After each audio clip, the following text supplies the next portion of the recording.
dari Aid Al-Qarni di buku La Tahzan. Biarkan masa depan datang sendiri. Janganlah pernah mendahului sesuatu yang belum terjadi. Apakah Anda mau mengeluarkan kandungan sebelum waktunya untuk dilahirkan? Atau memetik buah-buahan yang belum masak? Tentu tidak mau, kan? Hari esok adalah sesuatu yang belum nyata dan dapat diraba, belum terwujud dan tidak memiliki rasa dan warna. Jika demikian, mengapa kita harus menyibukkan diri dengan hari esok? Mencemaskan kesialan-kesialan yang mungkin akan terjadi padanya. Mengira-ngira, menerka-nerka, memikirkan kejadian-kejadian yang akan menimpa dan meramalkan bencana-bencana yang bakal terjadi di dalamnya. Itu membuat sedih. Bukankah kita juga tidak tahu apakah kita akan bertemu dengannya atau tidak? Dan apakah hari esok akan terwujud kesenangan atau kesedihan? Semua belum tentu. Yang jelas, hari esok masih ada di alam gaib dan belum turun ke bumi. Maka tidak sepantasnya kita menyeberangi sebuah jembatan sebelum sampai di atasnya. Sebab siapa yang tahu bahwa kita akan sampai pada jembatan itu? Bisa jadi kita akan terhenti jalan kita sebelum sampai ke jembatan itu. Atau mungkin jembatan itu hanyut terbawa arus terlebih dahulu sebelum kita sampai di atasnya. Dan bisa terjadi pula kita akan sampai pada jembatan itu kemudian menyeberanginya.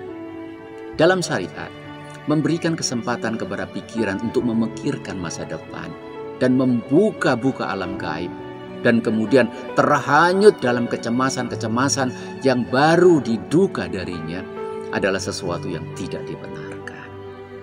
Pasalnya, hal itu termasuk tulul amal atau angan-angan yang terlalu jauh. Secara nalar, tindakan itu pun tidak masuk akal. Karena sama halnya dengan berusaha perang melawan bayang-bayang saja.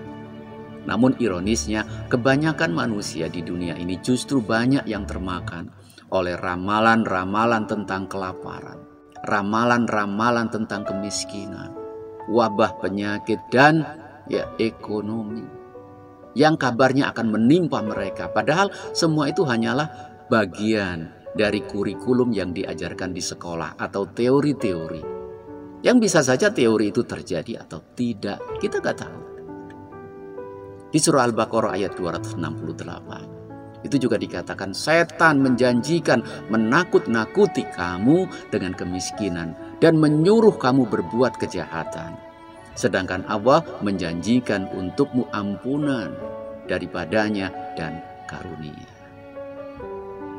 Mereka yang menangis sedih menatap masa depan adalah orang yang menyangka bahwa diri mereka akan hidup kelaparan. Padahal belum tentu.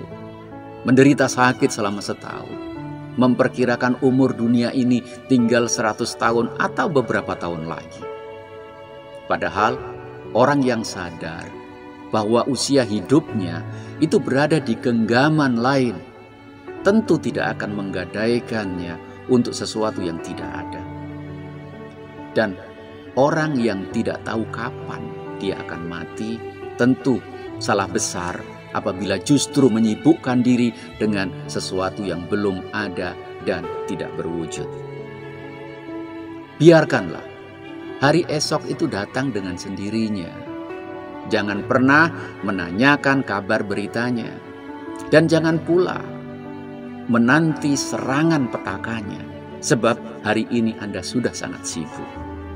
Jika Anda heran, maka mengherankan lagi orang-orang yang berani menebus kesedihan suatu masa yang belum tentu matahari terbit di dalamnya dengan bersedih pada hari ini. Oleh karena itu, hindari angan-angan yang berlebihan dan juga angan-angan kosong. Assalamualaikum warahmatullahi wabarakatuh.